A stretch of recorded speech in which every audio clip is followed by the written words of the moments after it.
Hey, everybody. Thank you so much for coming back to watch another WeGo podcast YouTube video.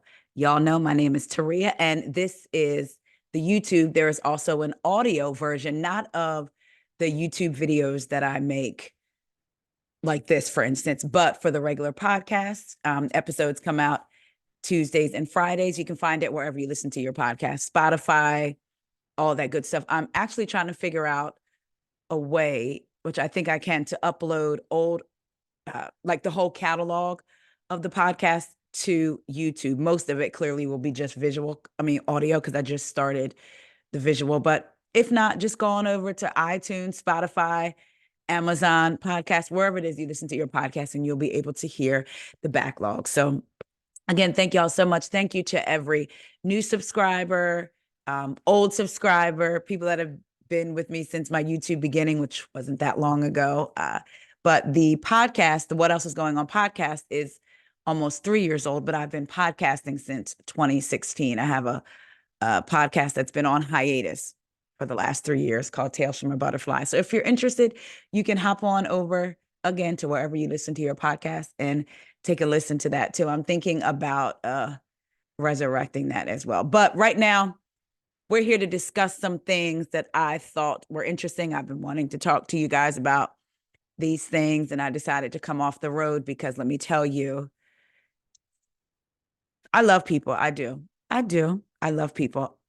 I don't know what people pick up on. I think for the people that know me, sometimes they feel like because I love people, like I'm always wanting to be on, like talking, conversing. I love having good conversation. I do. But there are times when I do just want to sit on my couch and stare at the wall and think about nothing, just nothing. Like that's how I kind of come down, right? That's how I recharge. I don't know what people pick up on when they get in my car. If I'm picking them up for a rideshare service, I'll leave it there. I have to tell you all this story. I was minding my own business, right? Picked up a passenger, minding my own business, older woman.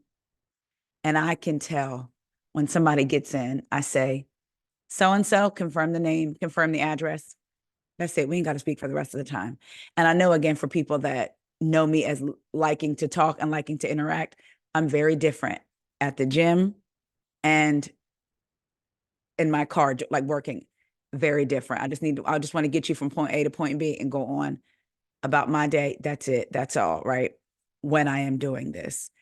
So when a person gets in and says, so how's your day so far? I'm like, I know it's going to be a conversation. Here we go. So the older woman gets in, and I'm listening to a podcast and she's listening.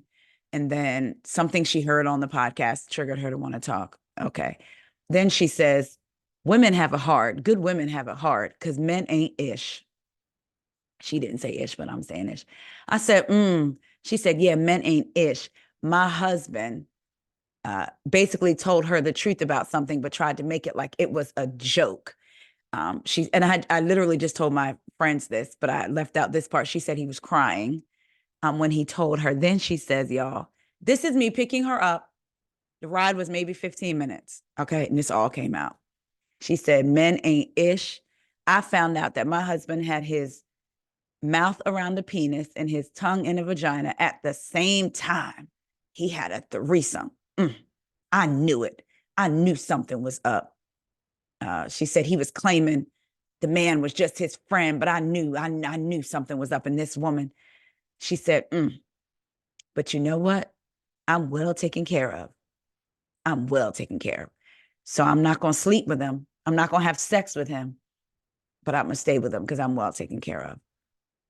All right, girl. Mind you, now this time we're at where I'm dropping her off. All right, have a good day. I said, you too. Like, maybe people want to purge. Do they think that I'm like this is the confessional and they just want to get it off their chest, and maybe I'm the only person they could tell? I don't know, but I promise you. Yeah, and that's not even the wildest things that I've heard probably this in the last week. That's not the wildest thing. Yeah, I just wanted to get that off my chest, like how they got it off theirs. Ooh, child, I had to get it off mine. All right, now let's get into some of these things that I've been wanting to talk to y'all about.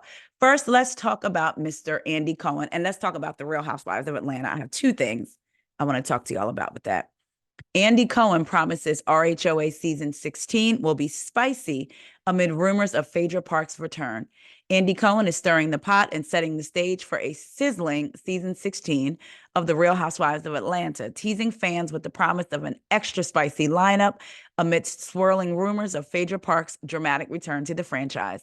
The Bravo Maestro has fans buzzing with anticipation, hinting at what could be the most tantalizing season yet.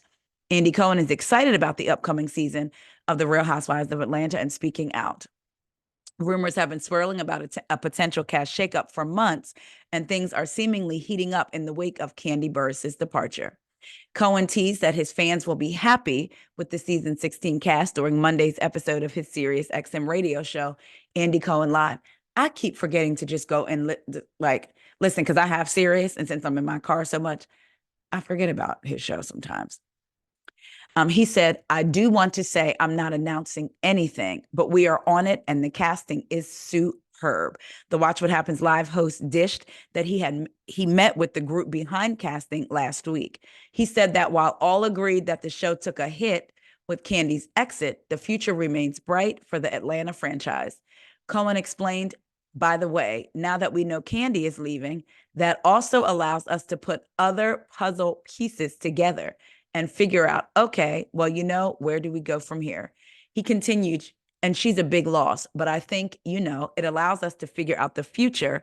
And I guess this is me just saying I'm very excited about the casting that we have. Very. Then he took a moment to acknowledge Kandi's unbelievable run on the Bravo series. So Andy is saying that it's going to be spicy. What was interesting to me was him saying, now that we know she's not coming back, it allows us to put other puzzle pieces together and figure out, okay, well, where do we go from here? So we know rumors have been swirling about Phaedra returning, right? The article said it, I said it, you see it all over social media. That was one of the first things that I remember seeing after Kandi announced she wasn't coming back. People are like, well, now Phaedra can come back, which some people are saying, well, what's the point of Phaedra coming back? Because we won't get the Phaedra Kandi sit down. Kandi had already made it very clear if Phaedra came back, she wouldn't. So we may not have ever gotten that sit down anyway, right? So Miss Phaedra sat down with GQ magazine, and the interviewer asked, if they were to reboot The Real Housewives of Atlanta, who would you want on it? Would you go? She said, that's the discussion that's on the table right now. Obviously, what has to happen is something to rejuvenate the cast. We saw with New York, people are loving that. And we've seen it with Miami going on hiatus and coming back. I think Atlanta has a chance to rebuild the stellar reputation it had when I was a part of it, because it was the Titanic and it sunk. Pull them back up. Never say never. There's been some discussions about me returning. We'll see. So who knows what's going on? Who knows with her and Married to Medicine? I heard someone say that Dr. Heavenly said that Phaedra was returning to Married to Medicine. I didn't hear it myself, so I don't know. But Phaedra on Married to Medicine is just, if she was there, Married to Medicine would still be the same. You know what I mean? If she wasn't there, it would still be the same. It's not like if you remove her from the equation, we would lose anything. We may even gain something. I'm okay with seeing her back on Atlanta. I know a lot of people are not okay. A lot of people want her to come back, and a lot of people are indifferent. I'll say I'm okay and also indifferent. If she comes back, she does. If she doesn't, that's fine too. I tend to side-eye Andy when he says that he's excited about a casting or about a season, because it doesn't always add up. Or maybe his measuring stick is a little different than ours. So we'll see. I assume we should be hearing something soon, right? Don't you think they'll maybe start filming by the spring? Who knows? But I am excited about just the conversation about Atlanta. I feel like it's revived again, and it hasn't even been announced who's coming back. It just feels like there's excitement around it. Like, who's possibly coming back? What could it be like? And that's kind of exciting for me. So we shall see. Let's move along. Let's talk about OnlyFans and Miss Brandi Glanville. This is according to All About the Tea. Brandi Glanville credits OnlyFans for saving her life after being accused of SA. So she says, I joined OnlyFans in July of 2023 because I didn't have income from the whole 6 months, and it saved my life. She shared on the Wednesday episode of her podcast, Brandi Glanville Unfiltered. Here's the thing. Brandi's had her podcast longer than I've been podcasting. I've been podcasting for almost 8 years. So Brandi was well before that. So she's not getting paid or any income from her podcast. I would think she has sponsors and all of that. She said, I thought I was like being desperate, she said, of the risque adult platform. The mom of two added, and then when I got on it, I was like, I'm really feeling my sexual being at 51. So we know last month, Caroline filed the lawsuit against Bravo, and Brandi is named in it. So she's on OnlyFans right now. She said, mind you, she's repeatedly denied all wrongdoing and described experiencing mental, physical, and financial duress as a result of this legal drama. The former Bravo star recently claimed that her disfigured face was due to severe stress-related angioedema. I don't know if I'm saying that right, angioedema, which led her to limiting her posts to pics and videos of her feet on the subscription-based platform.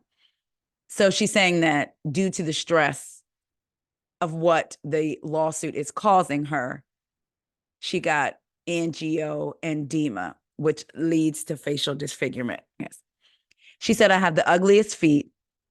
Mine have bunions and are not good. And we got some money from my feet. I was making guacamole with my feet. She explained that she could only do feet pictures because her face was swollen. So she is on OnlyFans and she's making money. Again, she's saying that's the only income that she had. Right now, she's only doing her feet. Let me tell you, the people be talking about OnlyFans. I personally thought about doing OnlyFans, and I told my husband I could call it tiny toes and teeth gaps, because I have a teeth gap. I think there's a market. And my toenails are small. And every time I go to a new pedicure place, they always want to comment on how small they are. I remember when French manicure was all the rage, and they would want to say, oh, well, the line would be very small because my toenails are small, which would annoy me whenever they would say it. But so I thought, why not start an OnlyFans? Tiny toes and teeth gaps. Haven't quite pulled the trigger yet, but I don't know. It sounded more lucrative as the days go on. So, I mean, I hope everything works out for all involved in the lawsuit. No, I hope justice is brought to everyone that's involved in the lawsuit, whatever that may be. But Brandi is on OnlyFans, if y'all didn't know. Let's talk about Miss Billie Lee from Vanderpump Rules. Let's talk about a little bit of Vanderpump Rules as a whole. Have y'all been watching? It's only been 2 episodes. If you're watching, I encourage you to dip over to Peacock and watch the after shows. They're not long, but it's interesting. Billie Lee claims Sheena Shea once propositioned her for a threesome with an ex and shares her reaction. Plus, she addresses Ariana's claim that she's living in her home with Tom Sandoval. So I don't know if you guys know, but on the after show last week, Ariana said she thought that Billie Lee could be living in her home with Tom. So this says, rumors have swirled that Tom and Billie were romantically involved after his split with Ariana, though the stars have maintained that they're only friends. Sheena can get down.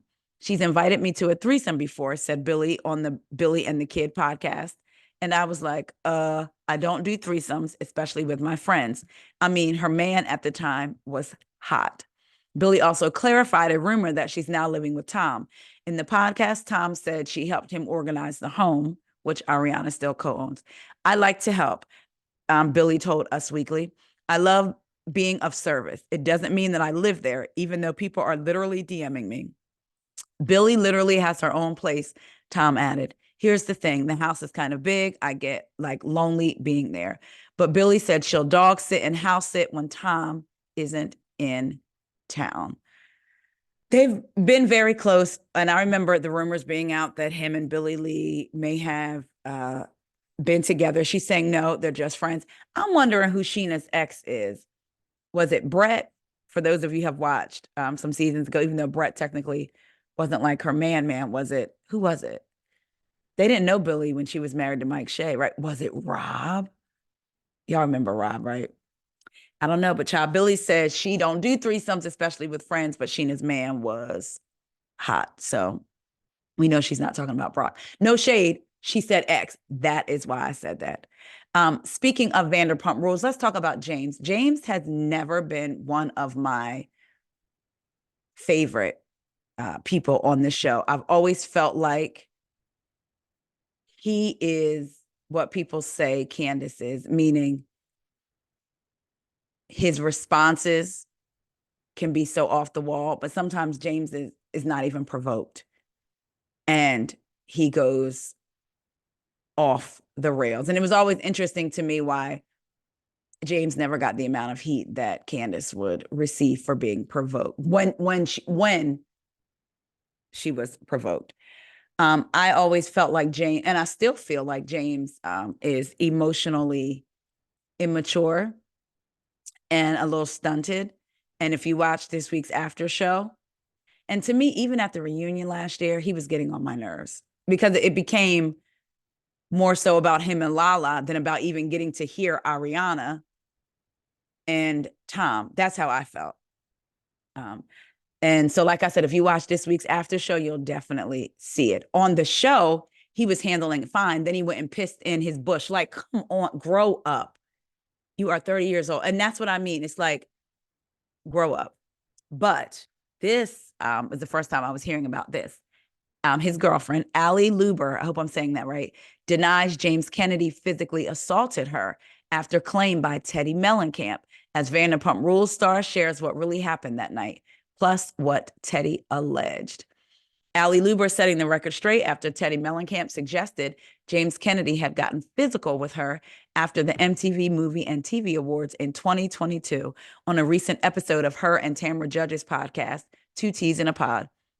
While appearing on Sheena Shea's podcast on Friday, the Vanderpump Rules star 28 responded to Teddy's story, which Sheena explained in detail, admitting to fighting with James after the event, but insisting that James has never been violent with her. She said they were headed to an after party at Tom Tom, and during that car ride, there was an altercation between two people in the car, which made them have to get out of the car. Sheena shared on the February 9th episode, Shenanigans. They had to separate the two individuals in the car and further suggested that James was involved. And now there's rumors flying around that Teddy might be hinting at an altercation between you and James. After noting that she is good, Allie confirmed Teddy's story never happened. There was no physical altercation. Yes, we were in the car together. I thought we were having fun. We were having fun. But then James and I did get into an argument, but there was no physical assault. I was not bleeding, and they didn't have to get out of the car and separate us. So that didn't happen. And for the record, James has never physically hurt or assaulted me, she added. According to Allie, she and James, who began dating in early 2022, shortly after his split from Rachel Raquel Leviss, are good and happy as he continues to work on himself. I know in the past that he has had anger issues, so I get it. But I just want people to know that I'm good and I'm safe and I love him. Sheena then questioned Allie if James was drinking at the time of their argument. And Allie confirmed he was. We were all drunk in the back of that car. Yeah, that's true. But nothing happened. Like physically, I mean, we went to Tom Tom. We showed up at Tom Tom and we had fun. It was like a good night. As for whether or not James quit drinking due to their dispute, Allie said that wasn't the case, instead signaling to an overall theme that was happening between them when alcohol was involved.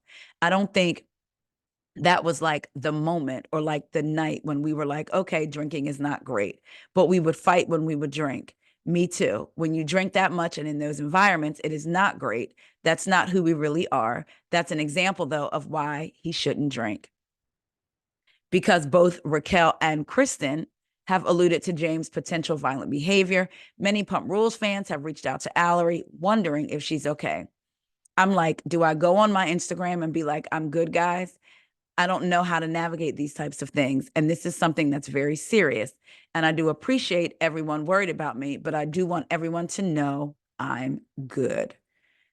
So Teddy Mellencamp was over there on Two Teas in a Pod insinuating that James and Allie got into a physical altercation, had to be separated. She's saying that's not true. One thing I will say, when I've listened in the past to the Two Teas in a Pod podcast, they recap the shows without any facts, or they'll hear about it and recap it based on, they'll sometimes recap a show based on clips and what they've heard, not them actually watching the show and, I don't know, taking notes. So they either don't have the context of it all, or they're recapping it based off of their opinion, but not having watched the show. So they'll get, and listen, all of us recapping can sometimes forget something, get something wrong. But it's like, there's no, to me, if you're going to recap a show, then you try to your best ability to, this is what happened, blah, blah, blah. But they recap it based off of clips. They're not talking about one specific clip. You're recapping based off of clips and not watching the show, which means you may not have the full context, and they get things wrong. And I say that to say, did Teddi hear about this story from someone else? I don't know, because I haven't listened. I didn't listen to the episode. So I'm not saying for fact, I'm asking, is she recapping that story based on someone else telling her? Like, how did she know? I don't know. And I wonder why she would even say that, unless you are calling for help for Allie. And who knows, this could be me coming from Teddi being a gnat to me also, just like Garcelle. But I mean, why would she even talk about that? I don't know. But Allie said it's not true. She said, I'm good, y'all. I am good. Last thing I wanted to talk to y'all about. This has been a topic of conversation since forever. Your friend's birthday is coming up. They want to go out to eat. So they pick a restaurant. You go out. I remember a couple years ago, I had my husband a birthday dinner at this place. And I went and looked on the menu and looked at the most expensive thing, and then basically times that by the amount of people that I was inviting. And I wanted to pay for everyone there. And I remember one of my other friends being like, no, but I wanted to do that. That's what I want to do. I want to be able to say, hey, 10, 20 of us are going out to dinner for my husband's birthday, and it's all covered. You just show up, right? But I did that. And I mean, it wasn't 10 of us. It was like 6 or 7 of us. But anyway, so some people feel like if someone is inviting you to their birthday, then it's covered. And some people are like, no, it's assumed that you'll pay for your meal and maybe split the birthday person's meal, right? Because like me and my friends do that. Now, don't get me wrong. It's not a big group. It's not like 10 or 15 either. Normally it's like 3 or 4 of us. We're like, we basically split the bill because we all pretty much get around the same thing. And even if we don't, because we're friends and we know where we're going in the price range, you know what I mean? So we'll just say, let's just even or whatever. Some people don't agree. Some people don't like splitting bills. Some people feel like one person should just pay it all. I want to see what y'all think about this. TikToker skipped his friend's expensive birthday dinner, and people have opinions. Last month, Sean Lans, a 24-year-old from New York City, was invited to his friend's birthday dinner at a fancy restaurant he couldn't afford, he said. The plan was to go to dinner, then go to a place that had a cover charge of $35. After looking at the menu, Lance decided to skip the dinner portion of the evening. He said the cheapest entree, a burger, was $41. Fries could be added to the meal for an exorbitant $11. Lance said he assumed that at a fine dining restaurant, the burger is just going to be 3 bites. I'm not really looking to spend the equivalent of a week of grocery money on a single night out. Not going to dinner caused a bit of a stink with his friend, he said, and talking about the incident on TikTok resulted in a viral video from Lance. Expensive birthday dinners are unfair. He titled his video, which has garnered over 1.9 million views since he posted it. Read the room, he said. Yeah, it's your birthday, but you should know if your friends are going to be happy where you choose. Land's video about a bougie birthday dinner hit home for many, which isn't surprising given the rising cost of going out to eat. Restaurant prices have been increasing faster than the overall rate of inflation for the past 2 years, according to the Consumer Price Index. All those intimate group dinners with small plates and $17 cocktails can add up after a while. $76 minimum, not including drinks or a birthday gift, is a big ask, one person said in the comments of the clip. I'm sorry, but if you have working class friends and are expecting them to join expensive dinners and trips, something is wrong with you, another wrote. It wasn't unfair for the friend to have an expensive birthday dinner, others said, but it was unfair for the friend to be upset at Lance because he couldn't partake. For Lance, the most important part of the conversation was the strong divide between those who split the bill at a birthday dinner and those who thought it should be a given that birthday person pays for all their guests.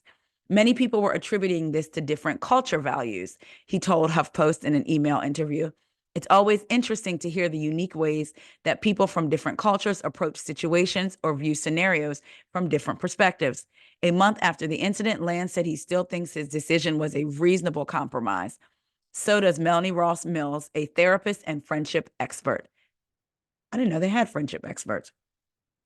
I think it's wise to know our limits and kind of him to make the effort to meet up later for drinks, because he turned down the dinner portion but was going to meet up later for drinks. We've all probably experienced a time where we extended ourselves financially and ended up trying to figure out how we were going to get out of that bind. I can say I've done that in the past too. And I've just decided now I'm not doing that for anybody anymore. Period. If you don't have it, you don't have it. Or you may have it, but you may have it for something else. I remember a family member of mine had said, everybody has an extra whatever, whatever. You don't know what I'm putting that aside for. You don't. So I never want to count anybody's pockets, and I don't need you counting mine either. Sometimes, so it says, yeah, we try to figure out how to get out of a bind when we overextend ourselves. Sometimes that results in feeling bitter or resentful toward the situation or person that got us there in the first place if we felt obligated. Nick Layton, an etiquette expert and co-host of the weekly etiquette podcast, Were You Raised by Wolves, thinks Lance did the right thing. To paraphrase the great advice columnist Judith Martin, an invitation is neither a subpoena nor an invoice. Let me say that again. To paraphrase, and I'm sorry if y'all hear that noise. I almost jumped. It's my neighbor, and his car, he has I think it's a Camaro. And I was like, so you may hear it in the background. But anyway, to paraphrase the great advice columnist Judith Martin, an invitation is neither a subpoena nor an invoice. The TikToker was free to decline this invitation. Declining without offering explanations or excuses is usually the best tack to take. But given the closeness of this relationship, Layton said Lance could have divulged a little more. I'd offer up a simple, unfortunately, my budget can't accommodate the dinner portion of the evening, but I'd love to meet up with y'all afterwards, he said. Ideally, though, hosts in scenarios like this would have created the guest list first, then found a venue that could accommodate everyone's budgets rather than the other way around. Unfortunately, that doesn't often happen. So what do y'all think? I feel like I agree with one of the commenters earlier that said, it's not unfair for the friend to have the dinner wherever they want to have the dinner. It's unfair for the friend to be upset that their friend could not attend. And we don't know, I don't think we know if the TikToker told his friend the reason why. I'm assuming he did. But I don't know. What do y'all think? Do y'all think that he should have went? I do not feel like you should be out here overextending yourself for someone's birthday, especially the thing is, somebody could be like, oh, it's only, I'm gonna take a small amount. Oh, it's only $10. But you don't know if that person has a budget, like an actual budget, down to the penny. They know where their money is going because they have to know where their money is going. And that $10 could wreak havoc on their budget for the week. $10 only sounds like $10.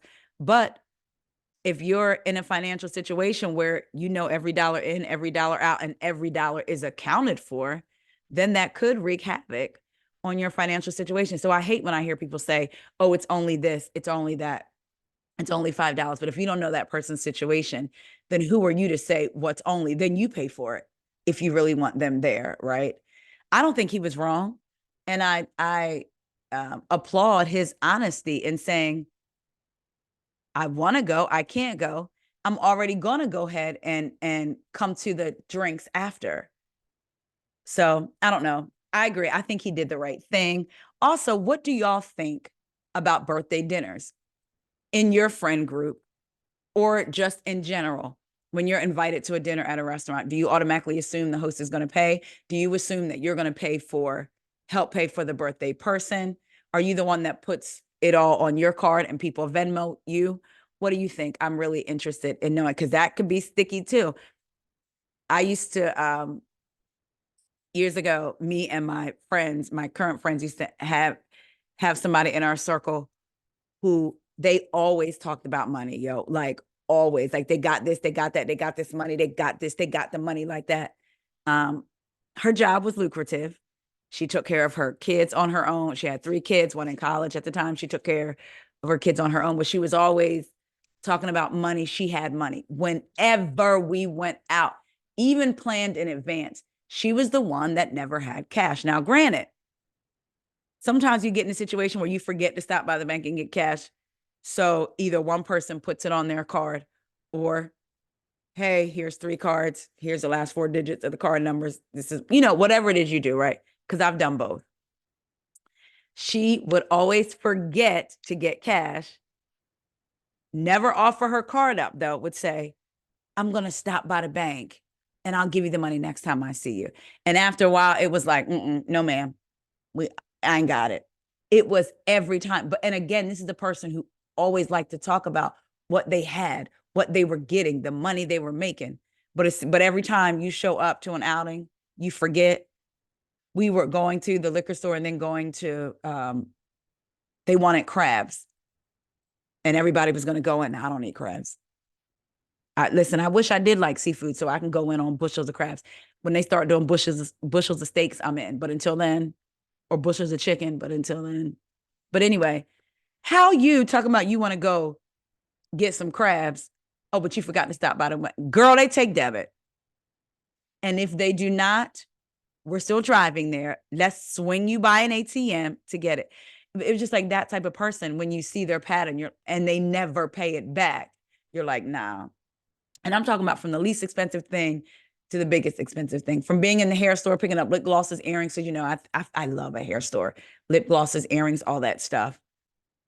To going out to dinner or to the mall, you never have cash. So a person like her, we were like, nah, we got to the point we were like, we ain't got it. Sorry. Ain't got it. Or we made sure we would bring our cash and over the amount, of course, and be like, oh. Like, it made it very clear before we would get to where we were going. You know what I mean? So I just think this is an interesting topic. You're always going to get someone who's like, well, I feel like you should pay for everybody, or I feel like you should sacrifice for your friend. But if that, I don't care if it's a family member, if it's going to put you in a bind and ain't nobody going to be there to get you out of the bind, don't do it. I don't care if it's your mom, your dad, your cousin, your brother. If only you have you to look out for, then you need to look out for you. So I'm interested in seeing what y'all think. Again, thank y'all so much for stopping by to watch this video. I hope y'all know I love y'all so much, my sweet babies. Talk to y'all later. Bye.